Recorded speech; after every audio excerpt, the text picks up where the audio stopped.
Well, good morning, everyone. Welcome to Straight Talk Live. I'm one of your co-hosts here, and we have a panel. Our panel with us today, most of them are here today. And just to save time, I just want to say once again, we're called Straight Talk Live because we are a gospel-centered panel. And we believe that the only way we can be set free, be it racism or any kind of problems, is that the good news must be the central figure from which we speak. And that to be straight, we must hear what the Lord is saying and study what the Lord has inspired in his word for us, and then speak out of a heart of truth and love. And so today I'm really excited because we have with us a communications expert and a Holy Ghost filled. And we're just so excited for Dr. Alysia Lafavor. She's going to be, I'll introduce her in a moment. But so if you have your pen and pencil, you might need it handy because I'm sure she's going to give us some tidbits on how to be better communicators for the glory of God. So I'm going to turn it now over to Dennis, and then I'll come back and introduce the doctor. Thank you, Van. Welcome to our show today, and we welcome all of our viewers on Facebook and on YouTube, and we'll be looking at this later. I want to remind you about our podcast on anchor.fm, Talk Straight, /Talk Straight. So our podcast is on there, and every week we're on with our regular panel and special guests every week. So we're glad to have our guests with us now. And we're looking forward to the show for the day. I'm going to turn it back in the hands of Van so he can introduce our guests, and then we'll dialogue with him. Thank you, Dennis. And like I said, I'm just so excited, but I'm so excited for our panel as well. And I hope what our audience gleans from our panel is that you will recognize from week to week, we have great diversity. We're just trying to be like God, distinct but inseparable. Distinct but inseparable, and recognizing as the body of Christ, there's the one new man that the Apostle Paul talks about in the book of Ephesians. And so we are trying to have real dialogue, honest dialogue, and yet speaking the truth in love to each other. So since we're trying to speak the truth to each other, that brings us to Dr. Alysia Lafavor, and I'm going to read her just a snippet of her bio, and then turn her loose from there. But Dr. Lafavor is a prolific speaker, professor, and Christian leader. She's originally from Fort Lauderdale, Florida. That's where I'm from, Jacksonville, Florida, down here. And she has been equipped with experiences in ministry and education. She holds a bachelor's degree in mass media communication studies and a master's degree in integrated marketing communications from Florida State University. In 2017, she earned a PhD in communication from Regent University.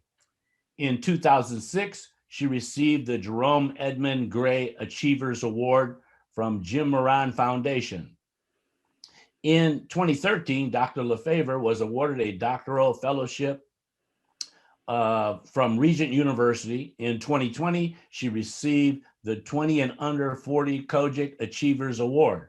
Her professional experiences include marketing, broadcasting, higher education. She is currently a communications professor at Valencia College, and that's right here in Florida as well. Dr. Lafavor is also a director of the School of Licensing and Credentialing for the Western Florida Jurisdiction Department of Women, and the president of the Women's Ministry. It is a ministry designed to spiritually build, strengthen, and empower women ages 18 to 52 for leadership in the Church of God in Christ, the kingdom of God at large. In addition, Dr. Lafavor has shared the gospel around the world, including parts of Europe and Africa. It is Dr. Lafavor's desire to motivate, inspire, and enrich others through the word of God. She believes wholeheartedly in Matthew 19, verse 26, which states, "But with God, all things are possible." If you have faith to believe it, God has the power to do it. So welcome, Dr. Lafavor. And I'm going to get, there may be some other things you want us to know about you, And I've got some questions, random questions, because, my wife will tell you, Dr. Lafavor, that I'm one that needs a lot of instructions in communications. So, I'm going to, since the Lord gave her to me as a helpmeet, I'm trying to listen. And so welcome. And so as you're the director of communications, help us, my dear sister, help us. Well, first, thank you for having me. I'm glad to be here. There is so much that I can talk about as it relates to communications, and so many different angles that we could speak from in terms of how do we communicate better in the cultural climate of our time, with so many different things that are happening, the discussion of racism and inequality, and so many other pressing issues that are affecting so many of us. And I think, as you touched on it, Dr. Gayton, the importance of listening. And a majority of everyone, on average, people think they're a great listener. If you ask a person, hey, do you listen well? Yeah, of course. Absolutely. But if you ask them, what is your process of listening when you're engaging in a conversation or a dialogue? What is it that you're doing? What is happening? What tools or strategies do you use in a conversation? And in many cases, people really don't have them, because they think that listening is something that happens automatic, and it doesn't. Hearing happens automatically, but listening does not. And it takes a focus, it takes attention to really listen. And listening is actually a process, right? It's the process of hearing a message, receiving that message, interpreting that message, and then responding. Judy Brownwell has a theory called the process, the 6 steps of listening.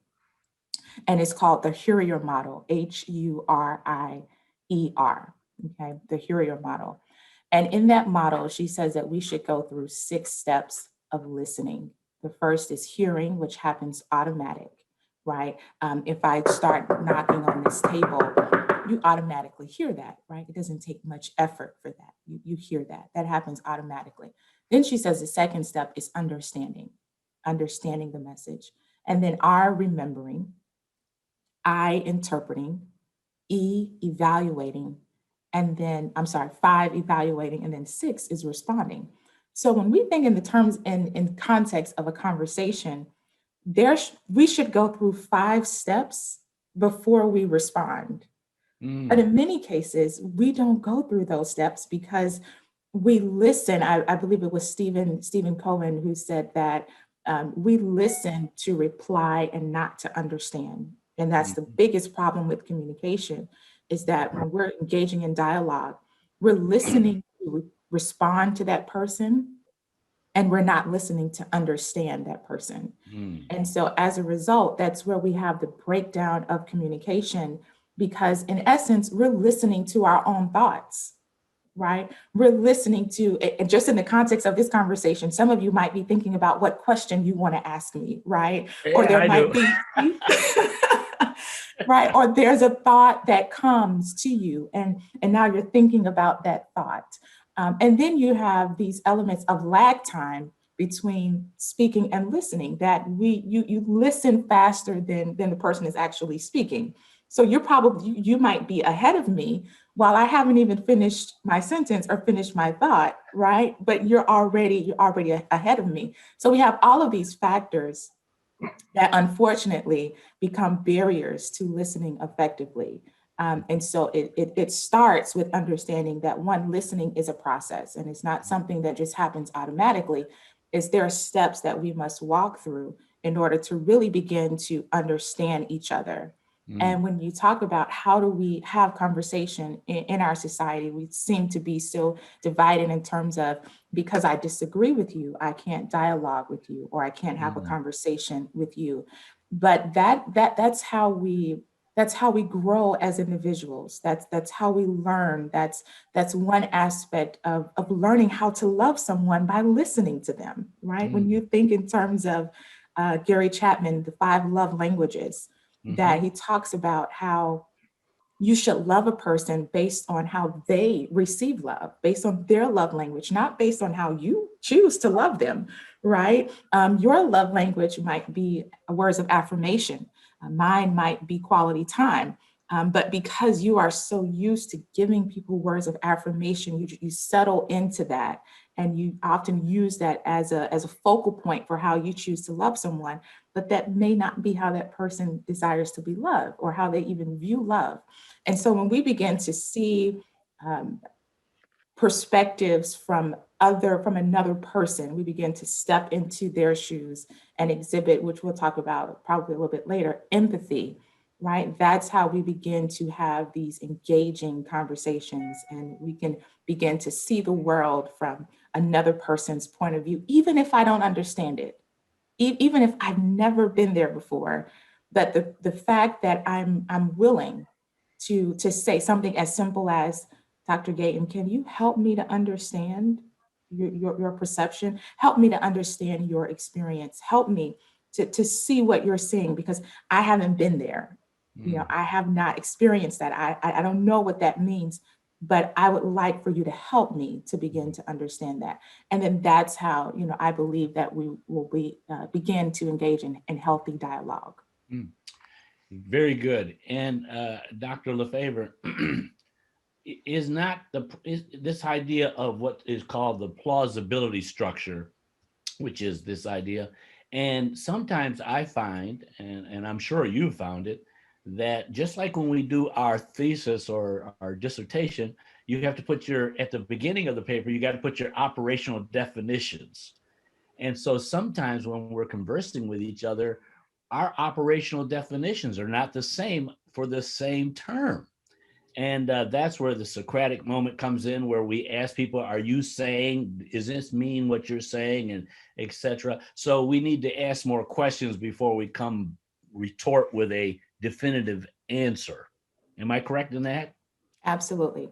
Right. And so when you think, if I'm really listening in a conversation, that would mean that I would be asking more questions than making statements, right? Because responding is the last part of the process of listening, right? It's understanding, it's interpreting, it's evaluating, it's remembering.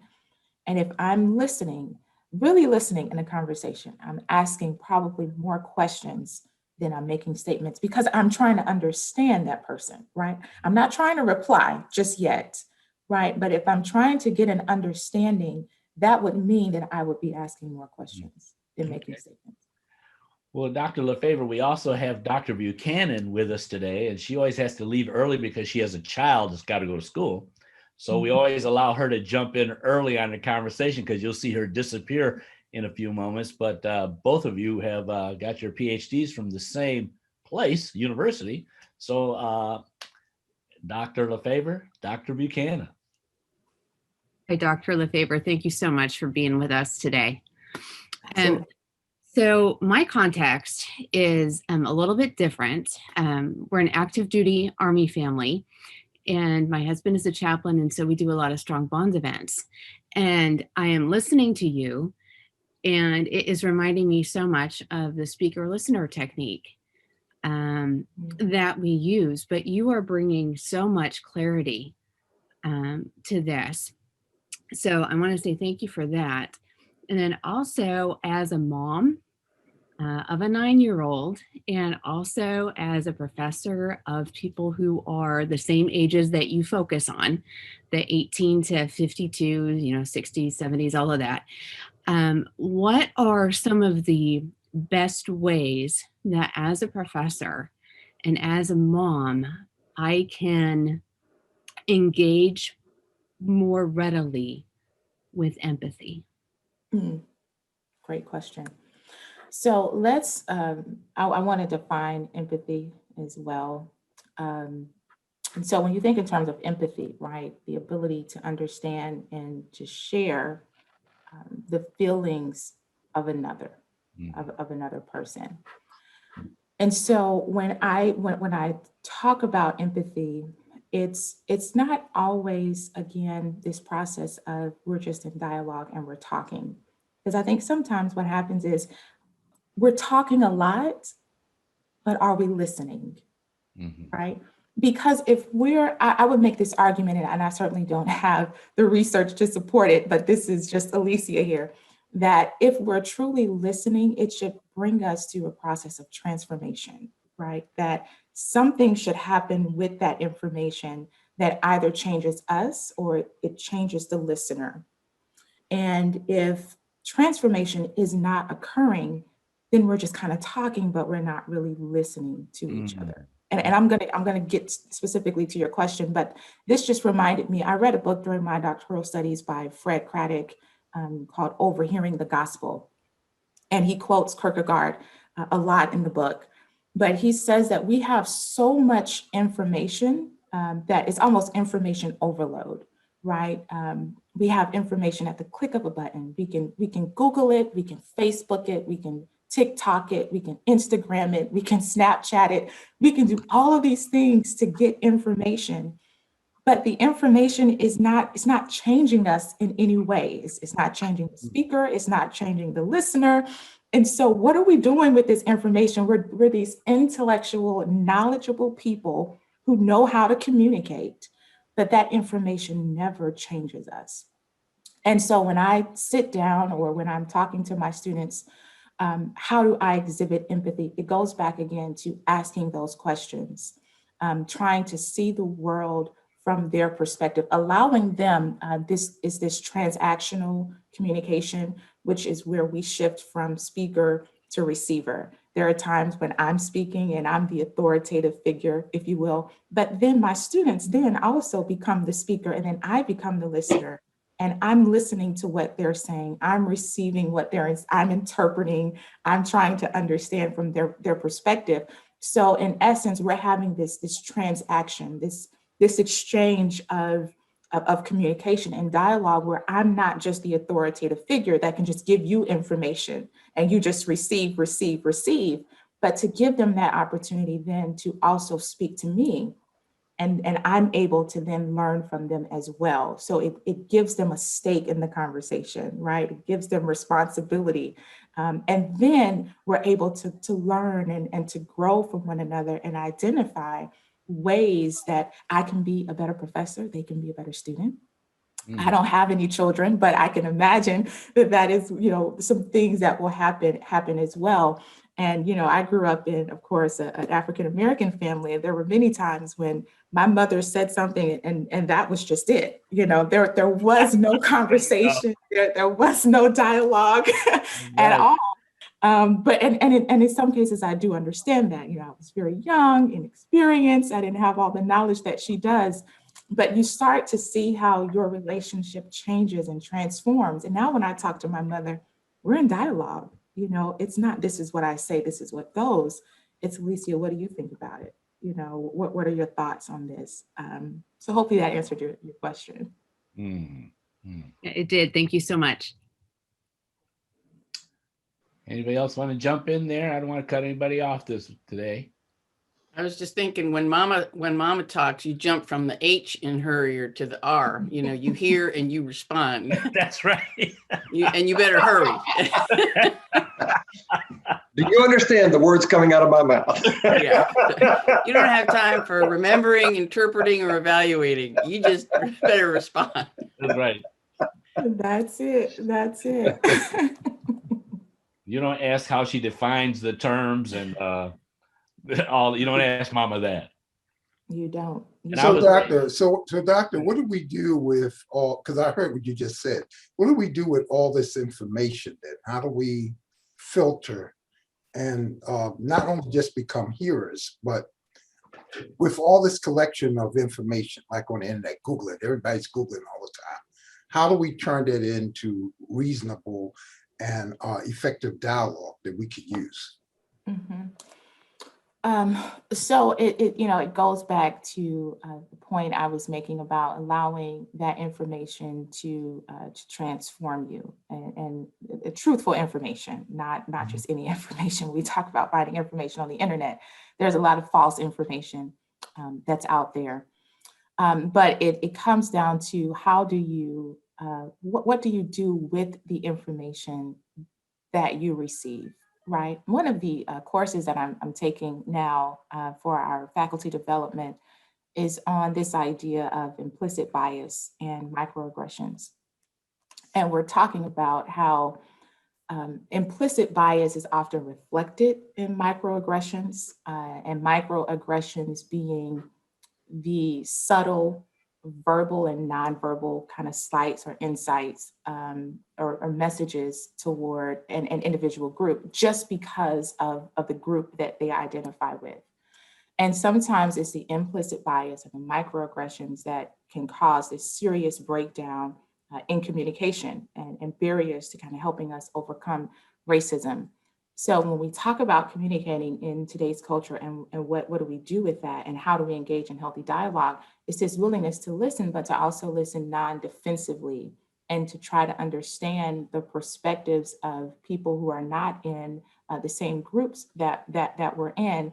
And that means focusing on those perceptions, listening attentively to those perceptions, and then sharing that information with others as well, right? Allowing that information to transform you, and then sharing that information with other people also. And I think sometimes we just stop at the receiving of information. In Kierkegaard, he says that the lowest form of communication is just the exchange of information. That is the absolute lowest form of communication. The highest form of communication is when you can incite change, unrest in the listener, that long after you've stopped speaking, your words are still reverberating in their mind, right? Which is the power of communication, right? Over 50 years ago, Martin Luther King gave the speech, "I Have a Dream," but those words are still reverberating in our mind. We're still reading and listening to that speech because of the power of communication. And one of the kind of myths that I try to debunk in my classroom is this phrase that sticks and stones may break my bones, but words will never hurt me, right? And I understand why we teach children that, to deal with bullies and all these other things that happen. But words are so powerful. They literally have the ability that words can destroy you. I remember in high school, there was a nickname that some of my friends, I wouldn't call them friends now, but some of my friends called me, and I can still hear it. And I'm well into my 30s, but I can still hear it. And so the power of communication and the power of words is that it has a very lasting effect.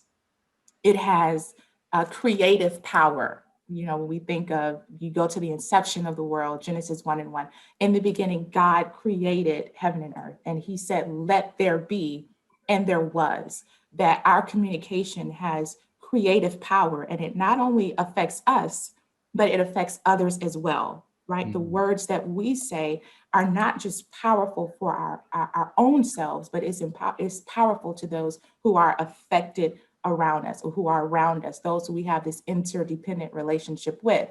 So much so that Psalm says that death and life is in the power of the tongue, and they that love it shall eat the fruit thereof. So what we say has this creative, effective power that not only affects us, but it affects those that are around us as well. When you talk about empathy, you used the phrase earlier, exhibit empathy. And I guess as I'm thinking about that, realizing that when I'm in a conversation with someone, I can empathize, I can feel along with them, but not necessarily show it. Mm-hmm. And so it's good that I can feel along with them, but I need to let them understand that I'm feeling along with them. And would you say that some techniques to both hear people better and also exhibit, let them know that I'm feeling along with you, would be phrases like, "So I hear you saying that. This is what I hear you. Can you tell me just a little more? Can you help me understand? Because I don't And also in my attempts at communication, I understand that if I can let the other person know that I at least have a foothold into into understanding them, it helps gain the trust that that person can then express more to me. Absolutely. Absolutely. When you, in terms of showing empathy and that you're listening empathetically, it's this relational listening, right? And kind of don't want to get too much into differences in how men and women think, right? But that plays a role as well. Go ahead, sister. Go ahead. Amen. Women tend to pay more attention. They interpret a little bit more in conversations, not just listening to what is said, but also listening to what isn't said. Not just looking at or listening to what's coming out of the mouth, but also looking at nonverbal behaviors, listening to tone, and then context around that, right? And sometimes men just tend to take it for face value. That's what you said. That's what is. Let's move on. Okay. So you're saying that women are smarter than men. That's what you're. I'm sorry. You're saying that women are just smarter than men. I didn't say that. I didn't say that. Yeah. But if that's what you're interpreting, you are right. You are right. So you went from hearing to understanding to remembering to interpreting right there, Tom. Right. Dr. Lafavor, I have a question. You said a little while back about listening without being defensive, and I'm thinking about. I think we're all in the. I don't even know how to refer to it, but just the cloud of this week between the Chauvin trial and now Dante Wright and the shooting of the young man that took place in March in Chicago. And when you have these life and death situations, and maybe you've seen Emmanuel Acho's Uncomfortable Conversations with a Black Man. Have you seen any of those episodes that he's been having? I think mostly in the last year. They're really good. And in one of his episodes, he has a group of folks from a Black community talking with a group of police officers. And talk about an uncomfortable conversation. And the way that they interact is really very profound. But those are life and death situations. And how can you have, I'm swirling around my question here, but I guess, this week as I'm looking at the situation with Dante Wright, here's this young man and he's just driving along and he's, got an air freshener in the back of his car and he's got this new car and he's going to go get it washed or whatever. And then here's this officer with a 26-year history who in this moment, it doesn't matter. Those 26 years of excellent service are gone. And in that moment, her life and the life of her children and her family and this young man's life, everybody's life changes in an instant. And so when you get people together to talk about that, and how can you not be defensive one way or another when these issues are so difficult? I mean, I agree with you that we have to somehow be able to communicate in a way that doesn't jump to these conclusions or jump in or just want to smack somebody, but how do we do that? Mm-hmm. Mm-hmm. Yeah, those kinds of situations are highly emotive in terms of it brings so many emotions, experiences to the conversation that sometimes it's really the words that we use. So when you say communicating non-defensively, there's a strategy that I teach my students, and it's leading with I language as opposed to you language. You didn't say that, or you said in class, right? As opposed to leading, because that automatically puts the person on defense, right? Mm-hmm. When I say you. I heard you say in class, right, XYZ, right? Leading with how you felt. I felt XYZ when you did XYZ. So as opposed to coming out of the gate with this you language, I'm leading with my feelings and how I felt and my experience. I'm not trying to attack you, right? And conversations about racism and what's happening in our society, I think sometimes people feel that they are being attacked. That if we're talking about the difference between Black and white and what's happening in racial inequality, that people automatically go to, you're calling me a racist, right? Sometimes they automatically go there. And when communicating, it's important not to attack the person, but we're talking about the racist behavior or the language, not the person. And in some cases, due to those microaggressions and the implicit bias, and sometimes it's unconscious. And there are things that people are not even aware that they're doing. They're not aware that their words are offensive. They're not aware that if you tell a Black woman or a Black man that you sound white or you speak correct English, that can be insulting, that can be offensive.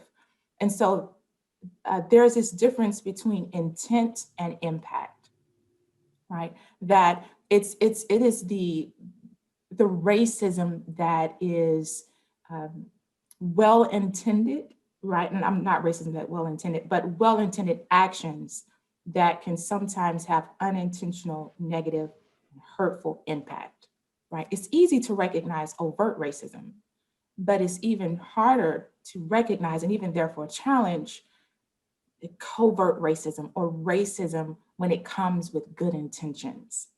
And sometimes those things that an individual is unaware of that they're doing, right? When they're speaking to someone of a different race or different culture that brings it to their attention, they become defensive because they feel or could feel that you're calling them a racist when that is not at all what's happening. It is, let's talk about the language and the behavior that is being exhibited that is causing me to feel a certain way. And so while the intent might be good, the impact may not always be the same. That's good. Thank you. I think I would, in that kind of situation that you described, Lois, I think just my initial thought was I would lead with a few layers of expressions of empathy. I understand your hearts are broken. I understand that your lives will never be the same. I understand, but here's what I think. And you know, another point to that, Dr. Tom, is also, I think oftentimes we place the responsibility on you know, Black and brown individuals to talk about racism, and sadly, I'm sorry, yeah. And it's important to know that, you know, when we see racism rearing its head, whether it's covertly or overtly, that we have to say something, right?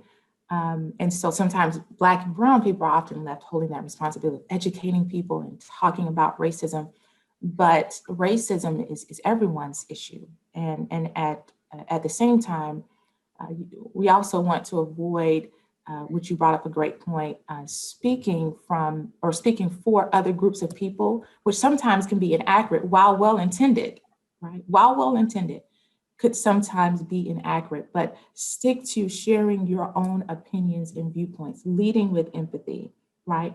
But sharing things from your perspective and from your understanding. And I think that's how we can begin to overcome some of these communication barriers and really have some very honest conversation about issues such as racism that's happening in society. And when I'm learning, you know, in the classroom with my students, they'll talk about it. They're not afraid to talk about it. They're not afraid to share their very raw emotions. In some cases, we've had some very heated conversations in the classroom, and I have to bring them back to the importance of everyone's voice has value in the classroom, and that we can still respect one another, even though we may not understand, or even though we see the world differently. But I think the key here is that dialogue can be uncomfortable. It can be it can be offensive. There are so many different emotions that happen when we're talking about things such as racism. But allow yourself to be uncomfortable, and allow yourself to feel what you feel, and then take those moments to pause before you respond. Right? Take that moment or minute or two that you need to step back before you respond to something, especially when you know that there's a lot of emotion or passion in what's being said. 13 months ago, I began intentionally reaching out to Black churches and Black leaders. And my agenda was to listen. My agenda was to hear things that I didn't understand all of my life about racism. One of the dynamics that I've had some incredible experiences, and to be able, once a Black church, a Black leader, a Black family, a Black person understands that I'm not there to tell you something, I'm not here to instruct you, I'm not here to issue some kind of flimsy apology, I'm not here to, I'm here to genuinely listen. Then there's been amazing responses and amazing things shared. But one of the roadblocks for me has been for a Black individual to share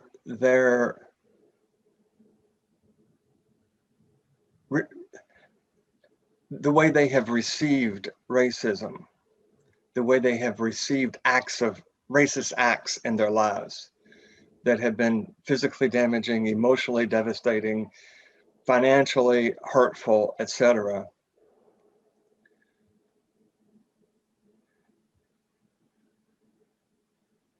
In other words, to hear the price of racism in the Black community and among Black individuals.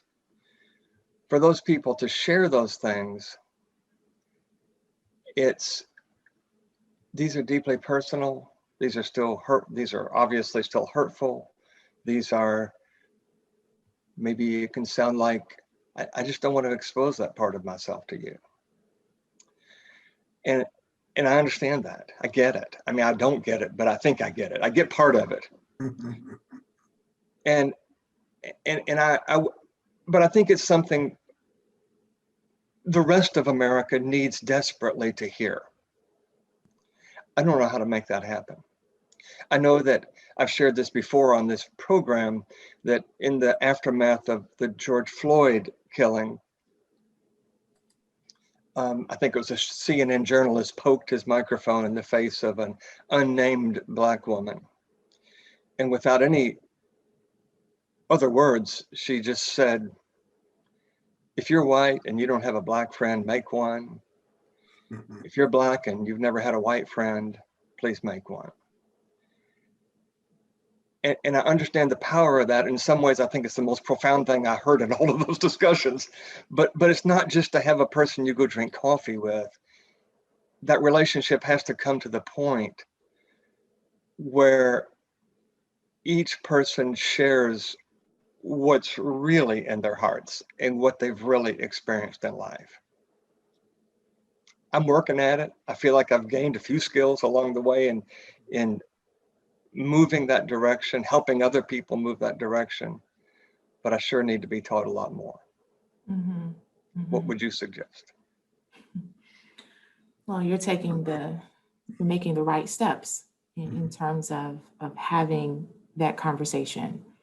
And I want to go back to what I said earlier about now allowing what you're learning and what you're hearing and what you're listening to then change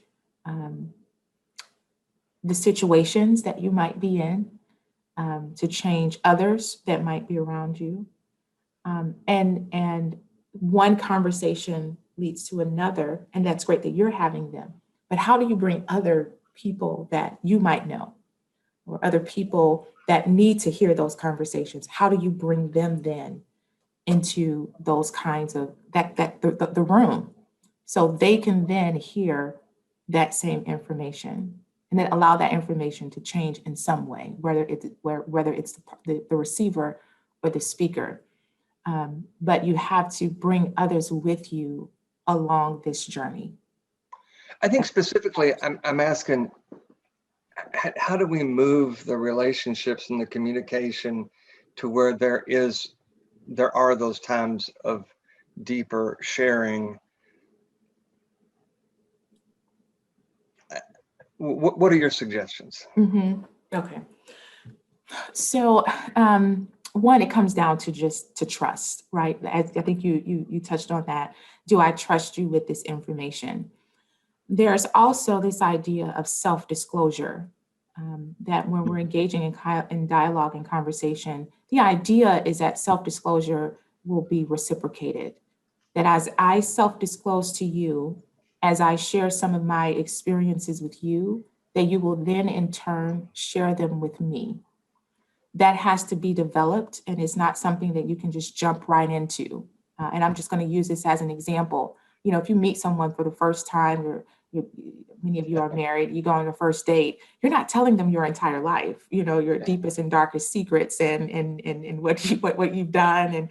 But that grows over time, and you start to develop trust, and you start to trust that person with information that you would not have trusted them with when you initially first met them. So it's a process that you go through when you develop that relationship, and not necessarily expecting that if I sit down with you one time, that I'm going to learn everything that I need to learn, because that may not happen. But I'm willing to invest in this relationship, right? As you said, it's not just sitting down and having coffee, but hey, let's talk maybe once a month. Let's meet on Zoom and discuss what's happening on the news and what's going on in the world, and how and what you think about it. And then that's how you develop those relationships. And slowly you start to unpeel these layers of yourself and the other person, and they become more willing to share more information. As you self-disclose, the other will self-disclose as well, if it's reciprocated. And ideally, that is what should happen in developing relationships with others. Alysia, you know, before years ago, before I retired, I was also a high school principal for a college preparatory high school, private school here in Jacksonville, Florida.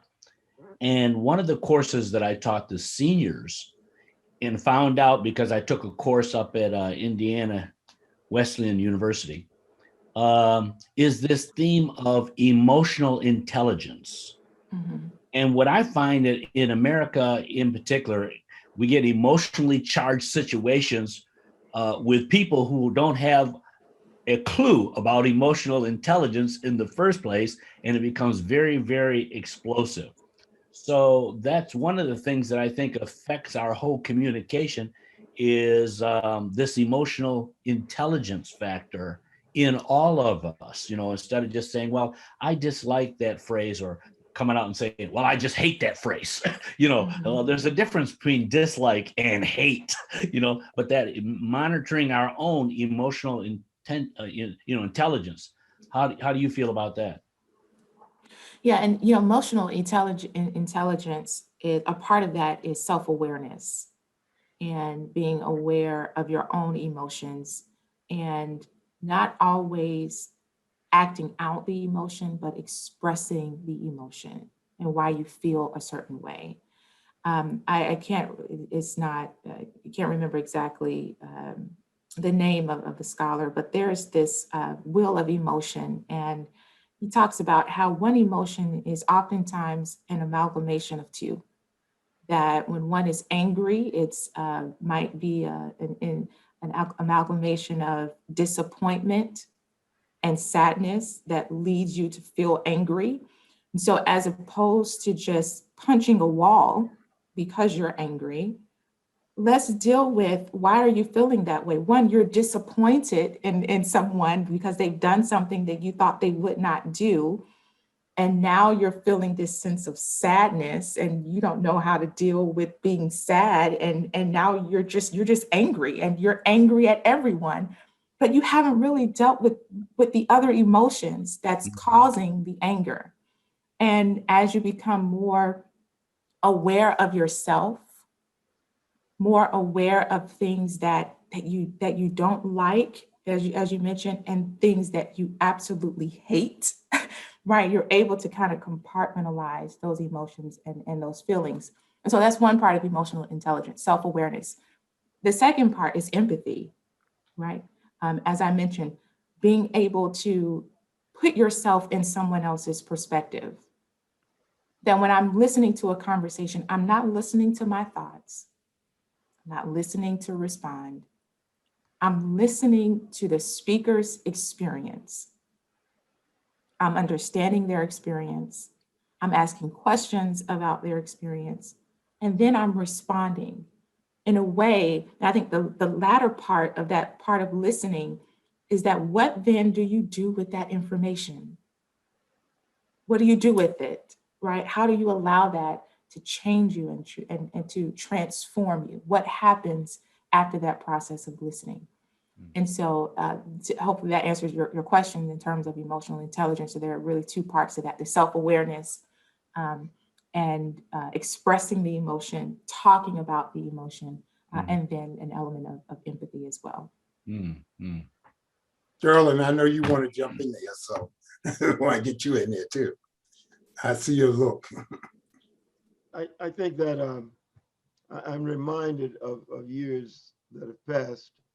I used to be the director of engineering for a Fortune 500 company. And but before that, of course, I was a manager, and started off as a project engineer and moved to the supervisory role, and then as a manager of engineering. And then finally, the director of process control engineering for this company. And I learned some of it by my own study, and some of it just by just the hard way of dealing with people, because you had all types of individuals that you're involved with from all parts of the country and the world. At that one time, I think maybe I had 15 or 20 managers reporting to me, who all had about 10 to 15 supervisors, which then had about, I don't know, 80 to 90 people out in the field. Here's what I found out.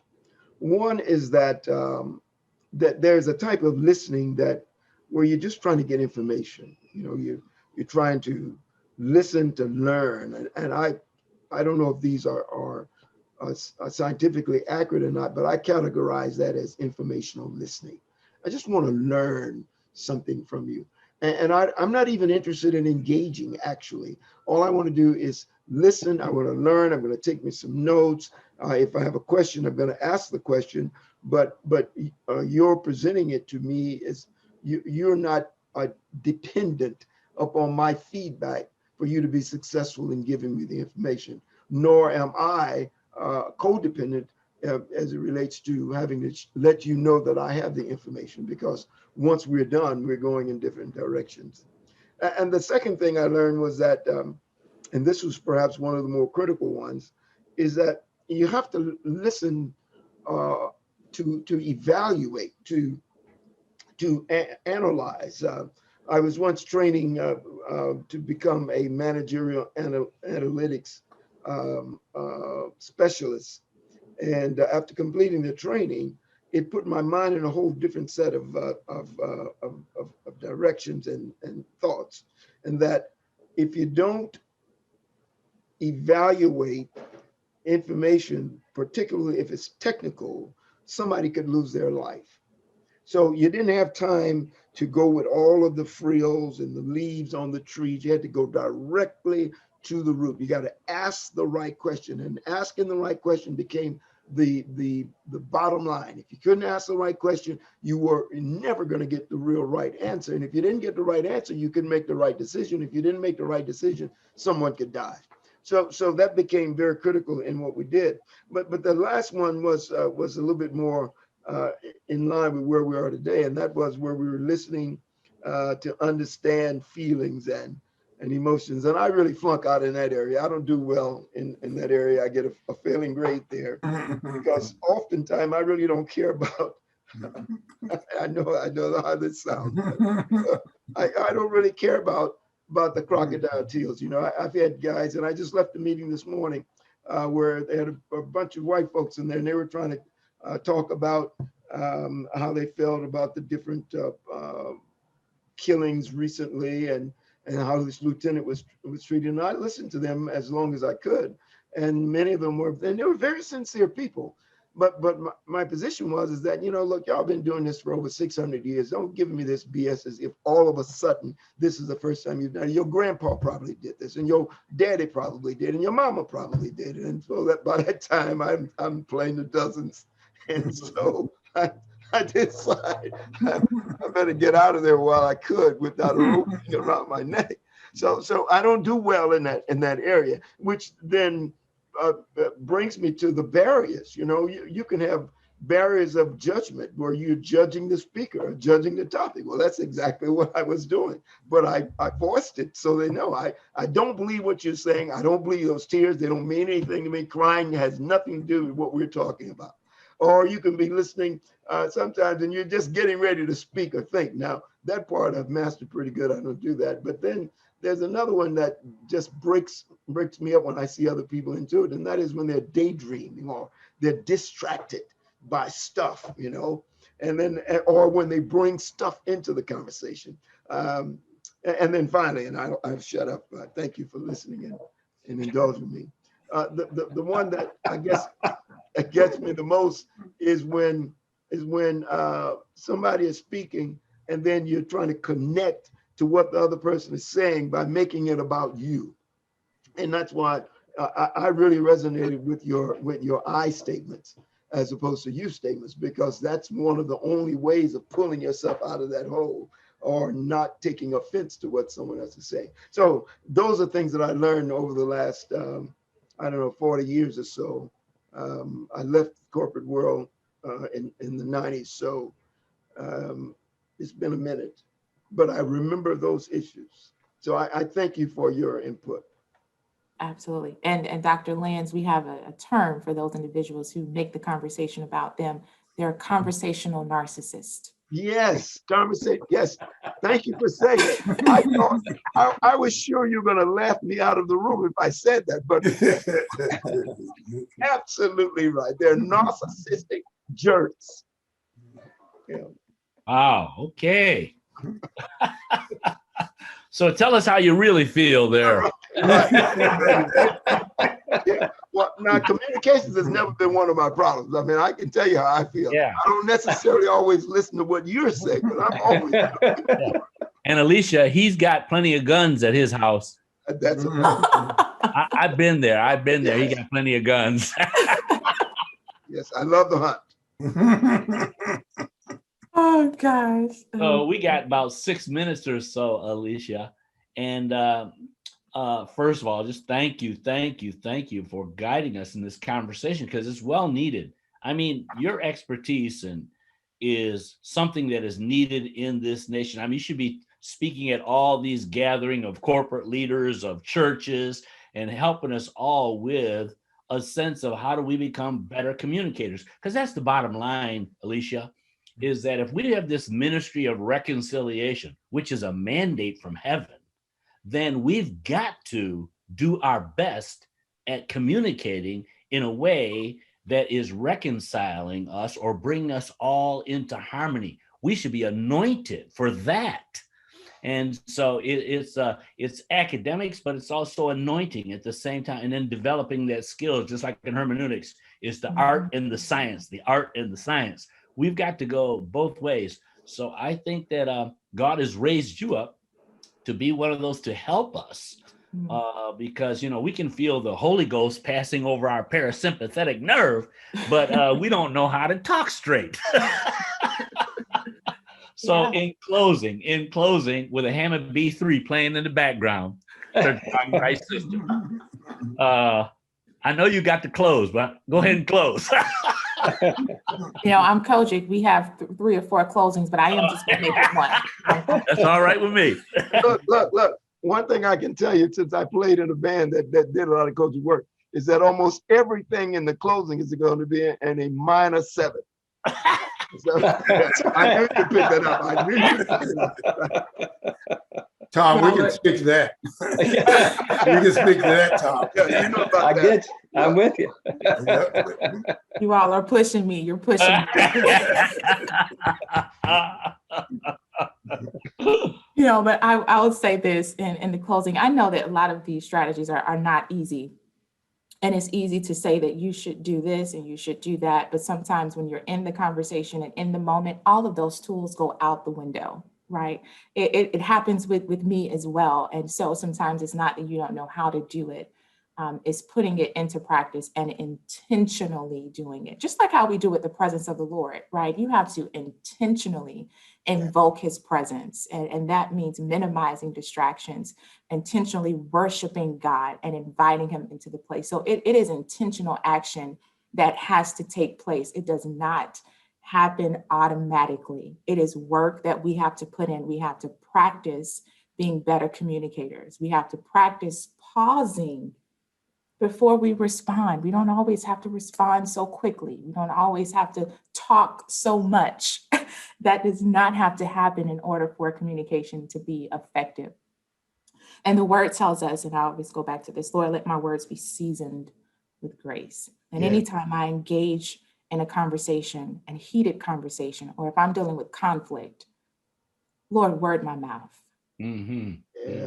Yeah. God, search my heart and my mind even now, Lord, and make me receptive to what is said. And then I pray for the other person, because they may not, they may not be going through the same process that I'm going through, right? I have all of these tools in my arsenal, but they very well may not.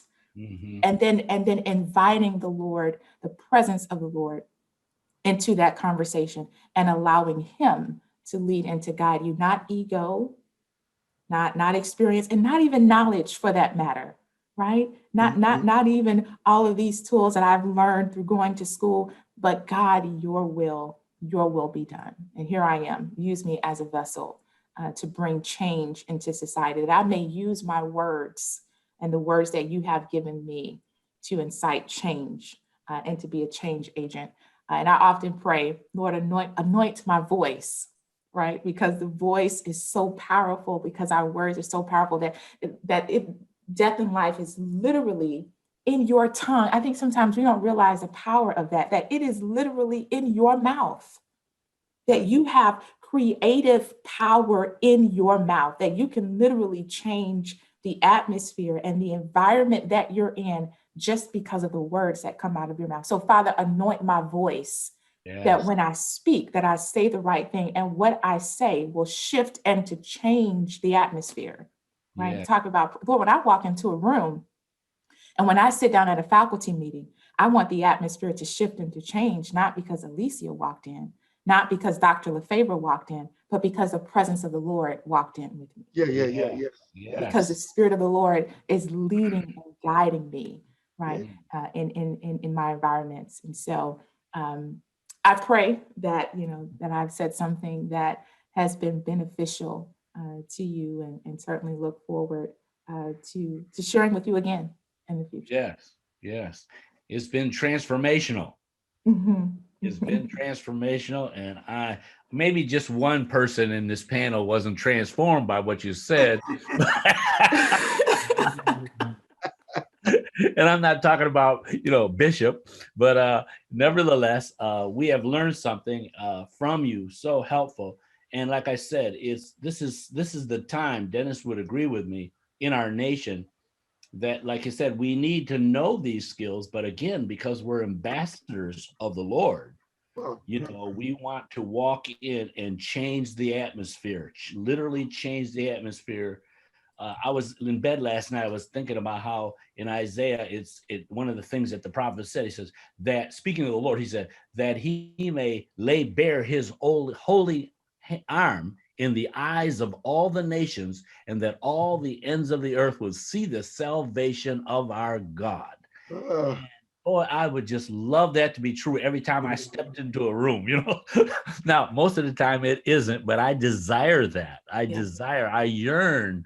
I'm pushing for that. I'm leaning into God, and He will help all of us to get to that place, because it's necessary in this hour. That it's just not a post-enlightenment kind of rationality that's going to transform America. It's going to be what happened in Acts chapter 2. It's going to be what happened in Acts chapter 2. So, Dennis, are we out of time? I can say the closing blessing. Well, you know, I want to say to Dr. Lafavor, you know, you're welcome to be back anytime you want to. You know, we need help every time we open our mouth. Next week would be good. And I'm going to say and I'm glad she's right down the street from me, by the way, in Orlando. So I'm going to have her come up and have her speak in my school and in the church up here as well, too. So I think they'll be greatly blessed. So I say to everyone, I pray that everybody has received something, that Dr. Lafavor has shared something with you, with all of us, that will help us to be better communicators for the glory of God. I mean, we are ambassadors. We're representing God. So God help us to live up to His great name. We're trying to make His name great in all the earth. And so I say to each one, the Lord bless you and keep you. Make His face shine upon you and be gracious unto you. May the Lord lift up the light of His countenance upon each one and give you shalom in the name of the Father, the Son, and the Holy Spirit. Yeshua HaMashiach. Amen. Amen. God is God.